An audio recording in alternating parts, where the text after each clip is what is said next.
வணக்கம். சிறகடிக்க ஆசை சீரியலில் இனி என்ன நடக்க போகுது அப்படின்னு தான் பார்க்க போகிறோம்.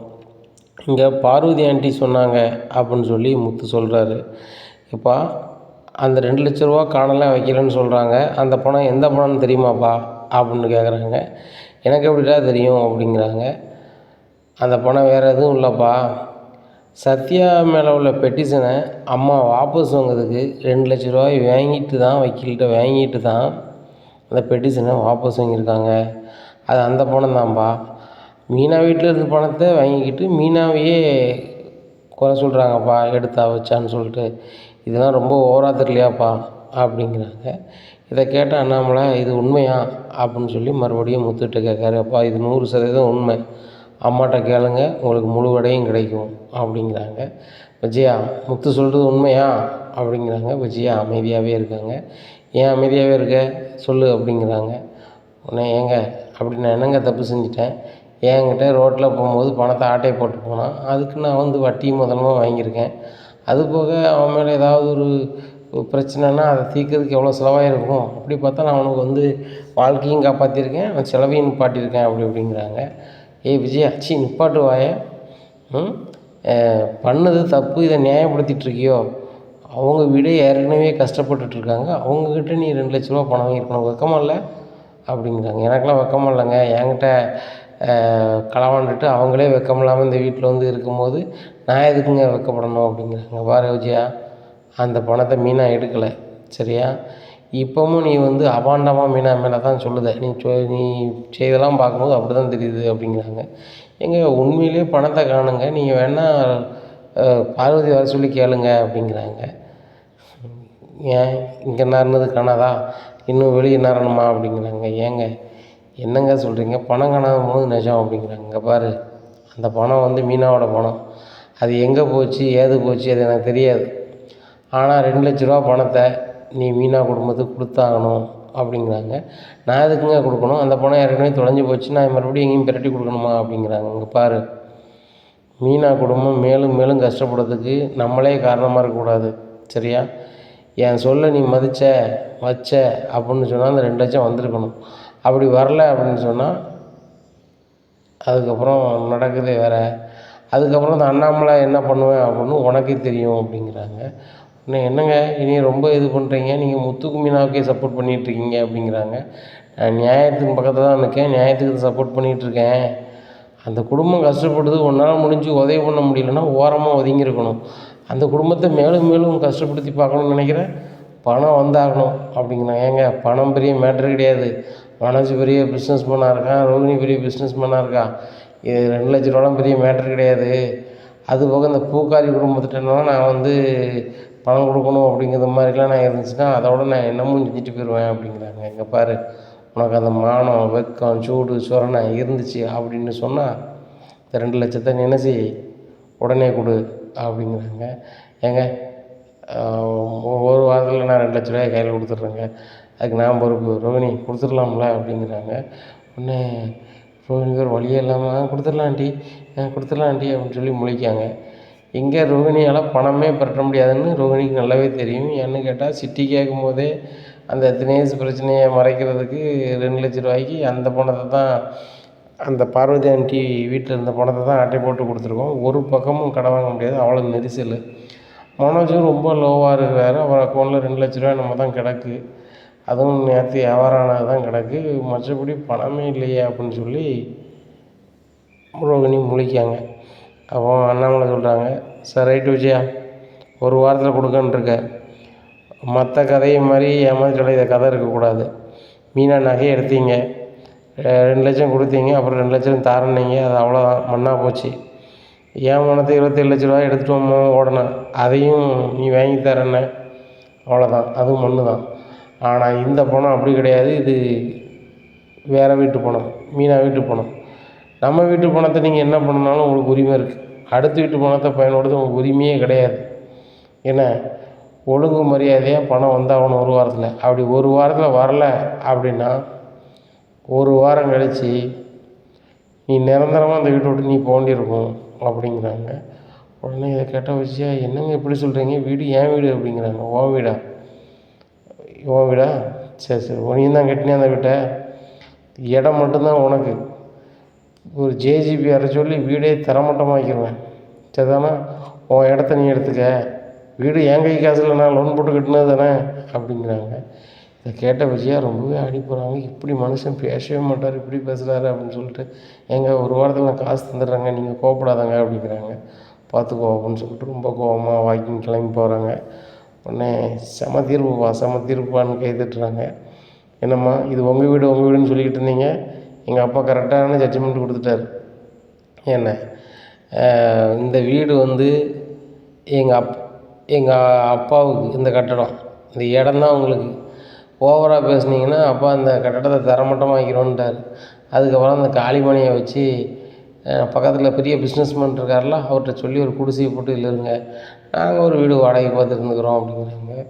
டேய் அப்படி ஒன்றும் நான் இன்னும் குறைஞ்சி போகலடா, என் மருமகன் ஒன்றும் நீ அப்படி விட்டுற மாட்டான், என் பையன் ஒன்றும் விட்டுற மாட்டான், நான் பார்த்துக்கிறேன், ஒரு வாரம் மறுநாள் எங்களால் தர முடியும் அப்படிங்கிறாங்க.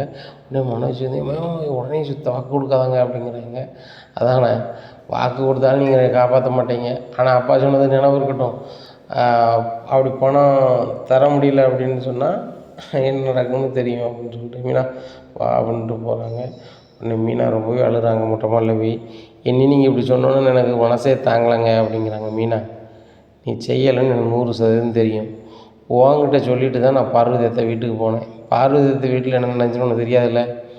நேராக பார்வதி அத்தைட்ட போனேன். அத்தை இப்படி மீனாவை சொல்லியில் உங்களுக்கு கொஞ்சமாவது மனசாட்சி இருக்கா அத்தை அப்படின்னு கேட்கும்போது அது பொழுன்னு அழுதுட்டு எப்பா நான் மீனாவை குறை சொல்கிறேனாப்பா அப்படின்னு சொல்லி உள்ளதை சொல்லி விரிச்சு. என்ன தப்பு எல்லாமே அம்மா மேலே தான். அம்மா வந்து ஒன்றி ஏதாவது வகையில் கஷ்டப்படுத்திகிட்டே இருக்கணும். நம்ம சந்தோஷமாக இருந்தால் தான் பிடிக்காது, அது உனக்கு தெரியாதா? அப்புறம் நீ மேலும் வருத்தப்படாத.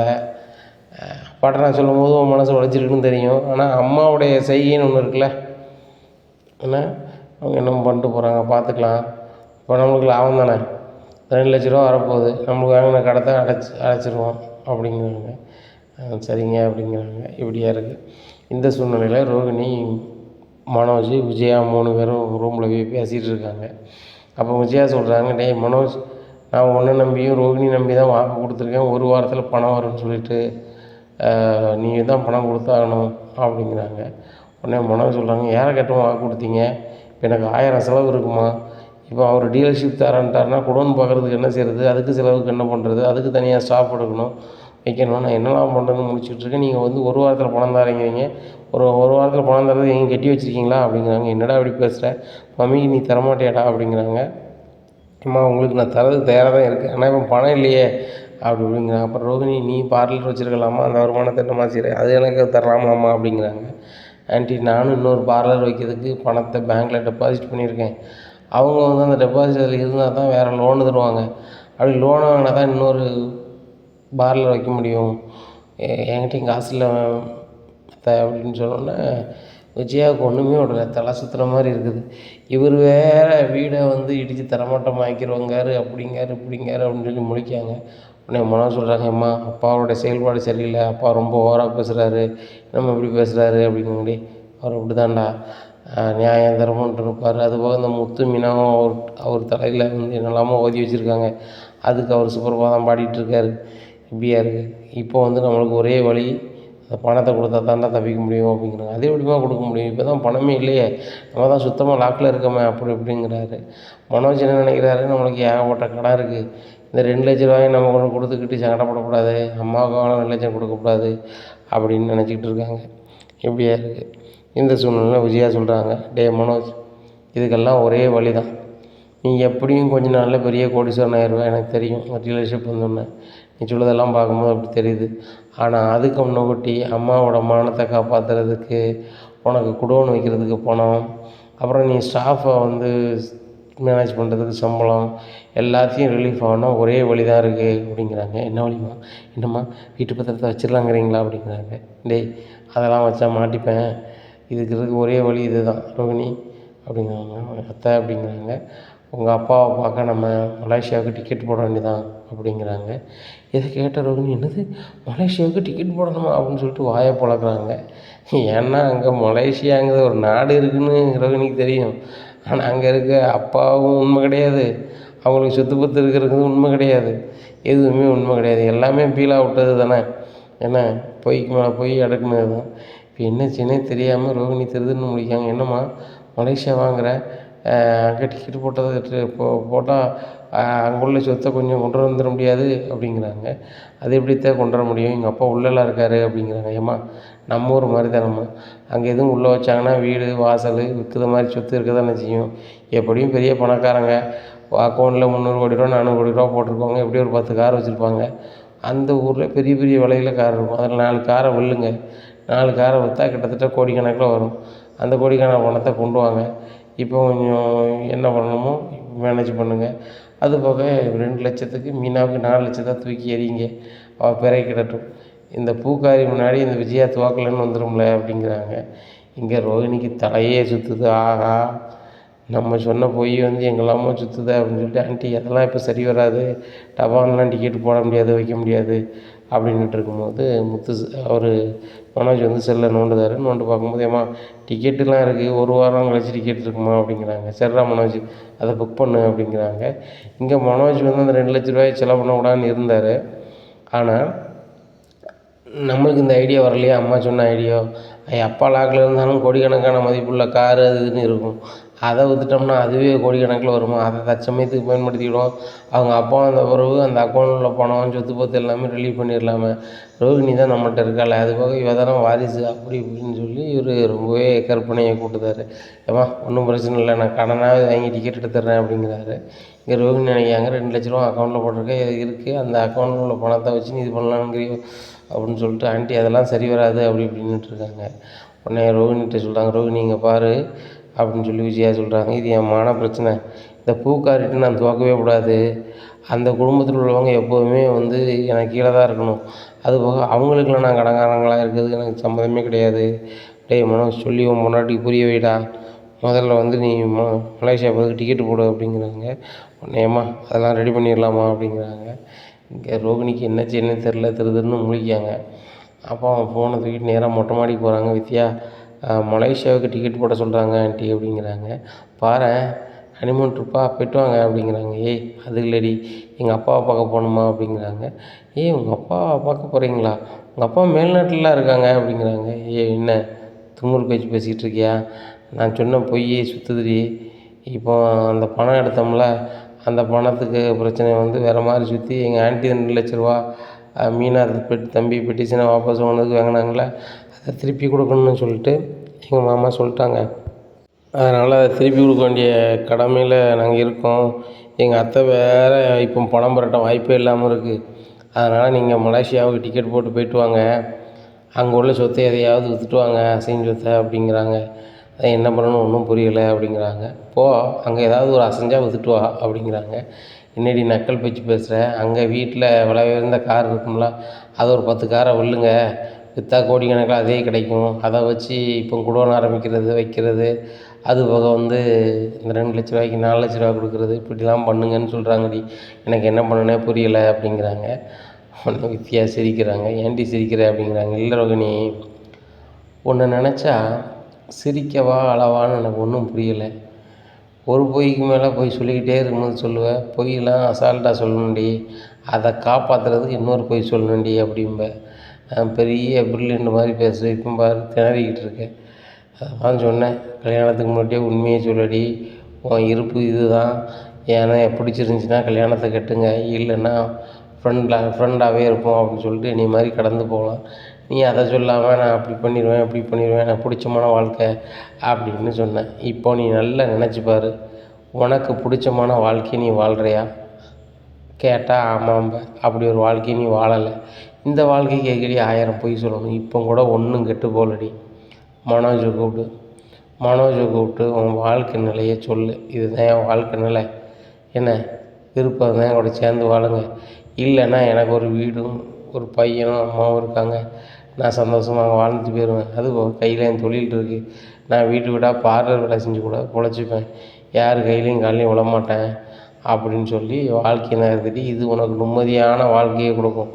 நீ பொய்க்கு மேலே பொய்யா சொல்லிக்கிட்டே இருந்தேன்னா அது இன்னும் போக போக உனக்கு தான் கழுத்தை நெரிக்கும் அப்படிங்கிறாங்க. உடனே எனக்கு ஒரு வழி தெரியலடி, நான் பொய் சொல்லிட்டேன், அந்த பொய்யை வந்து நான் வந்து மெய்யாக்கி காட்டணும்.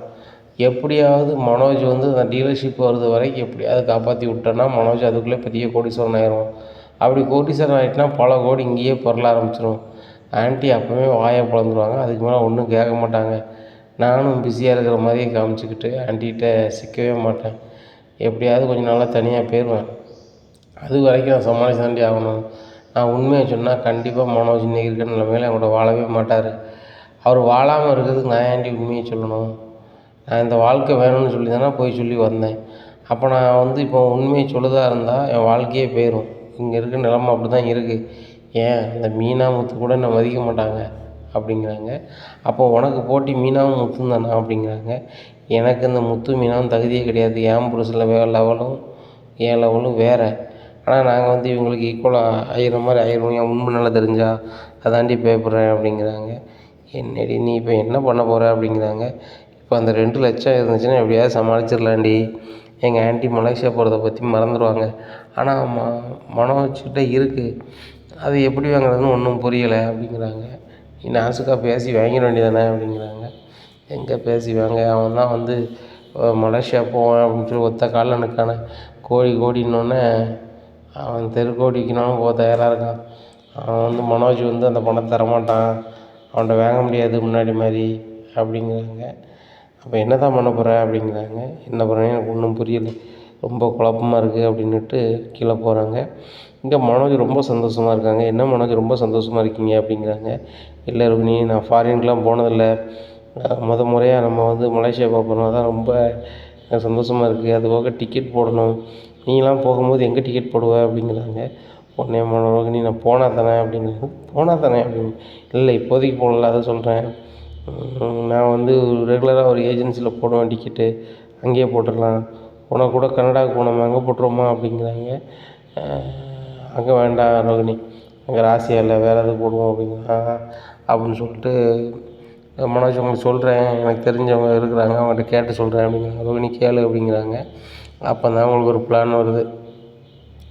சிட்டியை வர சொல்லி ஒரு பிளான் பண்ணி மனோஜ்கிட்ட இருக்க பணத்தை ஆட்டையை போட்டுற வேண்டியது. ஒரு வழி கிடையாது.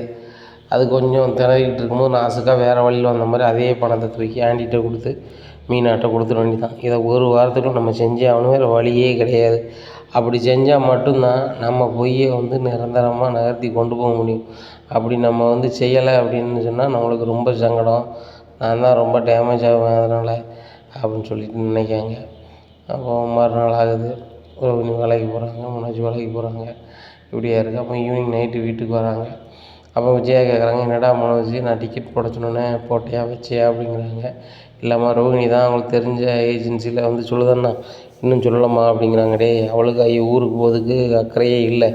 அது போக அவள் இப்படி கூட நினைப்பாள், நம்ம ஒரு பணக்கார மாப்பிள்ளையை கட்டலையே வைக்கலையே, நம்ம வீட்டில் வந்து ஒரு மாதிரி நினைப்பாங்க, நம்ம சொந்த பந்தத்தில் ஒரு மாதிரி நினைப்பாங்க அப்படின்னு கூட அவள் நினச்சிக்கிட்டு மம்மிக்கிட்டு இருப்பாள். நீ தாண்டா அவளை வந்து ஓரி பண்ணி நீ டிக்கெட் எடுக்க வைக்கணும். உனக்கு போய் பழக்கம் இல்லை, எனக்கு போயும் பழக்கம் இல்லை. பார்வதி தான் எனக்கு என்ன ஐடியா கொடுப்பா, அவட்ட கேட்டாலும் தெரியலங்க. அதனால் நீ என்ன செய்யி, ரோகிணிகிட்ட கேளு, எங்கே டிக்கெட்டு போடணும் எது போடணும் கேளு, உடனே போடு அப்படிங்கிறாங்க. இங்கே ரோகிணி ரொம்ப கடுப்பில் உட்காந்துட்டு இருக்கும்போது, ரோகிணி டிக்கெட் எங்கே போய் போடுறது, எது போடுறது அப்படிங்கிற. மனோஜ், என்ன நீ அங்கே போகணுன்ட்டு இருக்க, உழைப்பில் முன்னேறிட மாட்டியா அப்படிங்கிறாங்க. ரோகிணி, உந்து சக்திக்கு ஏதாவது பண்ணால் தானே ரோகிணி பண்ண முடியும். நான் வந்து இந்த முத்து மாதிரி ஒரு ஓட்டக்காரை வாங்கிட்டு ஓட்ட முடியுமா? நான் பெரிய அளவில் பிஸ்னஸ் பண்ணும்போது எனக்கு கொஞ்சம் முதலீடு வேணும். நான் பிறந்த வீட்டில் அந்தளவுக்கு முதலீடு தர வழி கிடையாது அப்படிங்கிறாங்க. உடனே ரோகிணி கோவத்தில், உங்கள் அப்பா தான் 27 லட்ச ரூபா இருந்தாலும் அதை கொண்டு மண்ணாதானே ஆக்கினேன் அப்படிங்கிறாங்க. ரோகிணி, நீ மறந்துட்டேன்னு நினைக்கிறேன். அந்த பணத்தையும் வாங்கி இன்னொரு 3 லட்ச ரூபாயும் வாங்கி நம்ம ஃபர்னிச்சர் கடை வச்சுருக்கோம், அதை நான் வீண் பண்ணலை அப்படிங்கிறாங்க. அது வேறையா அப்படின்னு சொல்லிட்டு ரொம்பவே யோசிக்கிறாங்க ரோகிணி. சரி மனோஜ், நான் வந்து காலையில் சொல்கிறேன் அப்படிங்கிறாங்க. நேற்று நான் நாளைக்கு இன்றைக்கினா காலையிலங்க என்ன ரோகிணி அப்படிங்கிறாங்க. கேட்டு சொல்கிறேன் அப்படிங்கிறாங்க. அப்போ நேராக ஃபோன் எடுத்துக்கிட்டு வித்தியாட்ட ஃபோன் அடிக்கிறாங்க. வேறு வழி இல்லை, அவங்க மொட்டை மாடில் தான் தனியாக நின்றாங்கன்னு மொட்டை மாடில் நின்று பேசுகிறாங்க. வித்யா, எங்கேயாவது தள்ளி இருக்கிற டிக்கெட் போடுற ஏஜென்சி எங்கேயாவது இருக்கான்னு பாரு அப்படிங்கிறாங்க. சரிடி, சர்ச் பண்ணி பார்க்குறேன் அப்படின்னு சர்ச் பண்ணி பார்க்குறாங்க. பார்த்துட்டு, ஆமாடி, ஒன்று காஞ்சிபுரத்தில் இருக்குது, இன்னொன்று செங்கல்பட்டில் இருக்குது அவுட்டரில். பிறகு நீங்கள் இது படுத்துட்டீங்கன்னா திருவள்ளூரை தாண்டி ஆந்திரா போகிற வழியில் இருக்குது அப்படி இப்படின்னு சொல்லிட்டு ஒவ்வொரு ஏரியாவாக ஒரு 4 இடம் சொல்லுதாங்க. உனக்கு இது எது பெஸ்ட்டாக இருக்கும் அப்படிங்கிறாங்க. எது ரூரலாக இருக்கிற மாதிரி பாரு, அப்படின்னா தான் அங்கே சிசிடிவிலாம் இருக்காது, அங்கே தான் பிளான் பண்ணணும் அப்படிங்கிறாங்க. பிளான் பண்ணது உறுதி தானே அப்படிங்கிறாங்க. ஆமாம் உறுதி தான் அப்படிங்கிறாங்க. சரி ரைட்டு அப்படின்னு சொல்லி மைண்டில் ஏற்றிக்கிறாங்க. கீழே வராங்க. மனோஜ் நம்ம அவுட்டரில் போட்டோம் அப்படின்னு சொன்னால் அவங்க ஃப்ரீயாக போட்டு தருவாங்க அப்படிங்கிறாங்க. ஃப்ரீயாவா அப்படிங்கிறாங்க. இல்லை கொஞ்சம் கம்மியான அளவில் டிக்கெட் போட்டு தருவாங்க, நம்ம சிட்டிக்குள்ளே புக் பண்ணோம் அப்படின்னா அதிக ரேட்டு வரும் அப்படிங்கிறாங்க. அப்படியா சொல்கிறேன், சரி ரேட்டு பார்த்துக்கலாம். இப்போ எங்கே போகணுங்கிற அப்படிங்கிறாங்க. அவங்க ஒரு இடத்த சொல்கிறாங்க, இங்கே செங்கல்பட்டு தாண்டி இங்கே இன்னொரு இடம் சொல்கிறாங்க. சரி ரைட்டு அந்த ஆஃபீஸில் போய் போட்டுடலாம் அப்படிங்கிறாங்க. அப்போ எப்படியும் கேமரா இல்லாத இடத்த கணக்கு பண்ணணும் அப்படின்னு சொல்லிட்டு ரூட் எங்கேன்னு சொல்லிட்டு செல்லிலே பார்க்காங்க. ரூட்டு காமிக்குது. அப்புறம் சிட்டிக்கு கால் பண்ணுறாங்க. சிட்டிக்கு கால் பண்ணிட்டு, சிட்டி நான் ரோஹினி பேசுகிறேன் அப்படின்னா, ரோஹினி அப்படிங்கிறாங்க. எங்கே இருக்க அப்படிங்கிறாங்க. இப்போ தான் தினேஷை அங்கே விட்டுட்டு இங்கே வந்துட்டுருக்கேன் அப்படிங்கிறாங்க. சரி நல்ல வேலை வந்துட்டேன், எனக்கு ஒரு உதவி செய்யணும் அப்படிங்கிறாங்க. என்ன உதவி செய்யணும் அப்படிங்கிறாங்க. நானும் என் புருஷனும் காரில் வந்து பணத்தோடு வருவோம். ஏன்னா செங்கல்பட்டுக்கு தாண்டி இந்த இடத்துல டிக்கெட் போடுறதுக்காக வருவோம். ஆனால் டிக்கெட் நாங்கள் போடக்கூடாது இல்லைங்களா. கையில் பணம் வச்சுருக்கோம், 2,00,000 பணம், எவ்வளோ பணமோ அதை நான் முன்கூட்டியே உன்கிட்ட சொல்லிடுவேன், வச்சுருப்போம். நீ கரெக்டாக ஒரு இடத்துல கேமரா இல்லாத இடத்துல இருக்கணும். எந்த இடம் நீ சொல்லணும். அதே இடத்துல நான் காரை விட்டுட்டு சும்மையாவது கொஞ்சம் காற்றோட்டத்துக்கு இறங்கி நிற்பேன். நிற்கும்போது மனோஜ் வந்து என் பக்கத்தில் நிற்பார். நிற்கும்போது அசால்ட்டாக என்ன செய்யணும், நீ பணத்தை தரலைன்னா அவ்வளோதான், காரோடு கொளுத்திடுவேன் அப்படின்னு நீ சொல்லணும். சொன்னோடனே மனோஜ் கொடுத்துருங்க அப்படின்ட்டு நான் சீனை போடுவேன். நீ பணத்தை வேண்டி போயிடணும் அப்படிங்கிறாங்க. ரைட்டு ரோஹினி பணத்தை இன்னும் அடுத்தாப்புல 2,00,000 சீனு போட்டுற வேண்டியதான் அப்படின்னு சொல்லிட்டு நினைக்கிறாரு சிட்டி. அப்படியா இருக்குது. இந்த சூழ்நிலையில் ரோஹினியோட பிளான் என்னது, அந்த 2,00,000 மறுபடியும் சிட்டிக்கிட்ட வாங்கி ஆன்ட்டிக்கிட்ட வேறு லைனில் கொடுத்துருவோம். ஆன்ட்டி என்கிட்ட பணம் வந்துருச்சு அப்படின்னு சொன்னால் ஆன்ட்டி ஓகேவாயிருவாங்க. அடுத்தாப்புல மலேசியா போகணும் வைக்கணும்னு சொல்லி ஆன்ட்டி சொல்லவே மாட்டாங்க. மனோஜ் சமாளிச்சுக்கலாம். நம்ம சமாளிக்க முடியாத ஆள் வந்து ரோஹினி தான். அப்போ நம்மளுக்கு இந்த 2,00,000 தான் வேணும் அப்படின்னு சொல்லிட்டு நினச்சிட்டு சரி ஓகே அப்படின்னு சொல்லிட்டு ஃபோன் வச்சிடுறாங்க. இங்கே சிட்டிக்கு பயங்கர சந்தோஷம். இப்போ தான் 2,00,000 ஆட்டையை போட்டோம், மறுபடியும் 2,00,000 கூட வாய்ப்பு கொடுக்குறா. இப்போ பணத்தை அடித்து அவட்ட கொடுக்க சொல்ல, நம்ம கொடுக்கக்கூடாது. அதுக்கு ஒரு பிளான் போட்டு அந்த 2,00,000 நம்ம அடிச்சுக்கணும், ஆட்டையை போட்டுக்கணும் அப்படின்னு நினைக்காங்க. இப்படியா இருக்குது. இந்த சூழ்நிலையில் மனோஜ் நம்ம கிளம்புவோமா அப்படிங்கிறாங்க. மறுநாள் காலையில் நான் போகிறோம் நீ அப்படிங்கிறாங்க. மனோஜ் எங்கே போகிற அப்படின்னு கேட்குறாங்க. ஏம்மா இன்றைக்கி டிக்கெட் போட்டு தான் போகிறோம் அப்படிங்கிறாங்க. சரிடா சூப்பராக போட்டு வாங்க அப்படிங்கிறாங்க. நல்லா கிளம்பி போகிறாங்க. அப்போது சிட்டியுமே எந்த இடத்துல கேமரா இல்லை அது இல்லைன்னு ரோஹின்ட்டே சொல்கிறாங்க. கரெக்டாக அந்த இடத்துல வந்து மனோஜ் எனக்கு ஒரு மாதிரி இருக்குது, முகத்தை கழுவணும் அப்படிங்கிறாங்க. சரி நீ இறங்கு அப்படின்னு சொல்லிட்டு வாட்டர் கேனை கொடுக்குறாங்க. முகத்தை கழுவிட்டு இருக்காங்க. அப்போ தண்ணி குடிச்சிட்டு இருக்கும்போது சிட்டி அந்த சைடு மறைஞ்சு நிற்காரு. சிட்டி அப்படி கண்ணை காட்டுறாங்க. சிட்டி வந்து அப்படின்னு சொல்லி மாஸ்க்கோட வந்து நின்று மனோஜ் கையை பிடிக்கிறாங்க. கையை பிடிச்சி முறுக்குறாங்க. ஒடியா ஒடியா ஒடியா அப்படிங்கிறாங்க. ஒழுங்கு மரியாதை கையில் இருக்க பணத்தை கொண்டா அப்படிங்கிறாங்க. என்கிட்ட பணம் இல்லை அப்படிங்கிறாங்க. நீ எவ்வளோ பணம் வச்சுருக்க, ஏதை வச்சுருக்க, எந்த பேங்கில் எடுத்த எல்லாமே எனக்கு தெரியும், பணத்தை முதல்ல கொண்டா அப்படிங்கிறாங்க. நீ ஏறியா அப்படிங்கிறாங்க. பணத்தை கொண்டாயா அப்படின்னு சொல்லி மனோஜ் ஒரு தள்ளி விட்டுட்டு பைக்கில் ஏறி போயிடுறாங்க. இங்கே ரோஹினிக்கு பயங்கர சந்தோஷம் மனசுக்குள்ளே. வெளியே ஐயோ ஐயோ அப்படின்னு சீனை போடுறாங்க. ரோஹினி யாரையா பணத்தை ஆட்டையை போட்டுறாங்க அப்படிங்கிறாங்க. அவன் மனோஜ் விடக்கூடாது, வைக்கக்கூடாது, ஐபி விட்டுன்னு இருக்காங்க. இப்படி இருக்கும்போது ரோஹினி சும்மா விடக்கூடாது, வா நம்ம ஸ்டேஷனுக்கு போவோம் அப்படிங்கிறாங்க. மனோஜ் எங்கே போகிறீங்க அப்படிங்கிறாங்க. ரோஹினி பணத்தை காரணம் ஸ்டேஷன் தானே போகணும் அதான் அப்படிங்கிறாங்க. இல்லை நம்ம போக வேண்டாம், உனக்கு இப்போ தான் டீலர்ஷிப் வரப்போகுது, இப்போ நீ ஸ்டேஷனுக்கு அங்கே இங்கேன்னு அலைஞ்சிக்கிட்டு இருந்த, பேப்பரில் எங்கேயாவது வந்தேன்னா அது நல்லா இருக்காது. உனக்கு வந்து டீலர்ஷிப் தரத்துக்கு ரொம்ப யோசிச்சிடக்கூடாது. அது போக உனக்கு சப் டீலர் நிறைய பேர் வந்து உன் மேலே நல்ல மரியாதை வச்சுருப்பாங்க. அது போக அவர் கையில் இருக்க 2,00,000 அவருக்கு மேனேஜ் பண்ண முடியலையே. அப்படி இருக்கும்போது வந்து இவர் எப்படி பெரிய இந்த கம்பெனி டீலரை வந்து மேனேஜ் பண்ண போகிறாரு அப்படி இப்படின்னு நினச்சிருவாங்க அப்படிங்கிறாங்க. என்ன நீ இப்படி சொல்கிற அப்படிங்கிற. ஆமாம் நினச்சிப்பாரு அப்படிங்கிறாங்க. இதை கூட மேனேஜ் பண்ணாதவன் எவ்வளோ பெரிய பணத்தை நீ எப்படி நினைப்பார்ல சந்தோஷ் சார் அப்படிங்கிறாங்க. ஆமாம் சந்தோஷ் சார் மட்டும் இல்லை, சப் டீலர்லேருந்து எல்லோரும் அப்படி தான் நினைப்பாங்க. இப்போ என்ன பண்ணுறது, இப்போ நம்ம டிக்கெட் போடணுமே, இருந்த பணமும் போச்சே, நம்மளுக்கு பொருள் விற்றுச்சு, கம்பெனிக்கும் பணம் தான் கொஞ்சம் கட்டணும், ஒரு 1,00,000 கட்டணும், அதுக்கும் பணம் எல்லாம் போச்சு அப்படின்னு சொல்லி முடிக்கிறாங்க. சரி மனோஜ் பார்த்துக்கலாம், 2,00,000 தானே, இது ஒரு அனுபவம் நினச்சிக்க வேண்டியதான், இன்னொரு வாட்டி நம்மளுக்கு பணம் வரும்போது நம்ம டிக்கெட் போட்டுக்கலாம், இப்போ வீட்டுக்கு கிளம்பலாம் அப்படிங்கிறாங்க. அப்படியே சொல்கிறேன் அப்படின்னு சொல்லிட்டு கிளம்பி போகிறாங்க. இங்கே ரோஹினிக்கு பக்காவாக நான் பிளான் பண்ணிட்டோம், பணம் நம்ம கைக்கு வரப்போகுது, அதை வாங்கி கொண்டு ரோஹினிட்டு விஜயாட்ட கொடுக்க போகிறோன்னு இவங்க பயங்கர சந்தோஷமாக இருக்காங்க. இங்கே சிட்டி வந்து கால் பண்ண மாதிரி சும்மியாக 2 மிஸ்டு கால் விட்டுட்டு ஒரு ஆடியோ எஸ்எம்எஸ் மட்டும் அனுப்பிடுறாங்க. ரோகிணி இந்த மாதிரி நான் வந்து பரபரப்பாக வந்தேன், டவார்னு வரையில் பணம் கீழே விழுந்துச்சு, எங்கே விழுந்துச்சுன்னே தெரில, நான் தேடி பார்த்துட்ருக்கேன், அப்படி கிடச்சின்னா கொண்டு வந்துடுறேன், ஆனால் என்னை மன்னிச்சிக்கோ, இப்போ இருக்க சூழ்நிலையில் என்கிட்டையும் பணம் நிறைய இல்லை, இருந்தால் உனக்கு தந்துடுவேன் அப்படி இப்படின்னு எஸ்எம்எஸ் அனுப்பியிருக்காங்க. இந்த எஸ்எம்எஸை பார்த்தோன்னே ரோகிணி ரொம்ப ஷாக் ஆகிடுறாங்க. ஆகா, கொண்டு போன பணம் அவசரத்தில் கீழே போட்டாங்கண்ணே அப்படின்னு சொல்லிட்டு, என்ன அப்படின்னு சொல்லிட்டு சிட்டி அப்படின்னு கால் பண்ணுறாங்க. உடனே என்ன ரோகிணி அப்படிங்கிறாங்க. என்ன சிட்டி சொல்கிற, நான் கஷ்டப்பட்டு பிளான் பண்ணால் நீ இப்படி சொல்கிற அப்படிங்கிறாங்க. ஆமாம் ரோகிணி, அவசர அவசரமாக வந்தேன், இதில் போட்டோன்னே தெரில, நான் கேரளாவில் வேறு வந்து வந்தேன்னா சரியாக தூக்கம் கிடையாது, நீ சொன்னோன்னே உடனே பழைய வேலையாக அப்புறம் டச் இல்லாமல் பண்ணோன்னு அப்படி ஆயிடுச்சு அப்படி இப்படின்னு சொல்லி ஏமாத்துறாங்க. உடனே ரோகிணி போ சிட்டி, நீ நம்பி பண்ண நம்பர் அப்படின்னு சொல்லிட்டு ஃபோனை வச்சிடுறாங்க. ரைட்டு நம்பிட்டா 2,00,000 ஆகும் அப்படின்னு சொல்லிட்டு கூட உள்ள ஆள்கிட்ட சொல்லுவார்.